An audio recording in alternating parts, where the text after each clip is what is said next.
Akakiiko karikujunanizibwa ahabyenguto mu rurembo rwa Mbarara barambwire engute ziriyo nizikorwa hamwe n'eziri kwenda kukorwa mu rurembo rwa Mbarara kandi eziri kusinga obwingi n'eziri kugita emyanya y'ebyaro. Hariho orikushanga enguuto zituri kwigura busya oshanga twabugana nk'amabaare agarikwetaaga okugoosa kandi obumwe n'obumwe noshanga esente zitukuba twine kutaha muhanda zitari kwemarira n'ekintu kihango kikwereka ahantunguka y'orurembo ahabwokuba ahatakahikire amashanyarazi twaza kurabyo mu nguuto ezo kusya amashanyarazi omu myanya egyo ahatakahikire amaizi twaza kurabyo mu myanya egyo kurebwa abantu boona batunga amaizi kawaiza kutaho enguuto ogwo omuntu nabaine chances z'okuguza plots kunu ati nimureba twine abantu abagura amafamu bakagashara plots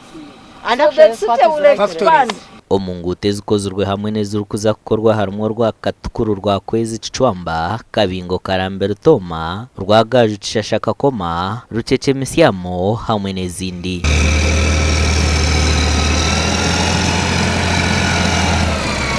No kugira ngo abantu baburijo nimwe mube bakarebi obundi enguudo kuba kugikora omuntu ehiba barabiza amizi aija agacungira kandi ocheza agacungira enjura yagwa amizi gaguma mu rugudo atoshanga orugudo rwarakakusisikara. Emihanda eriyo nekorwa tekagire ha standard tushaba engineer bitu kureka ngo batereza je emihanda egi habaho eyiba kweta value for money twenda tukore emihanda kandi gume erishode waka. Obwato Mbarara City yo mu nteekateeka zo kureba kilomita ziri kukigana nkago kwetorora orurembo rwa Mbarara zakorwaho okwangusya ebyentamburo mu rurembo oru. Ogu nago batireho sente bakora so wakuconnectinga aba batwire amataka gabo free tino kutwataho.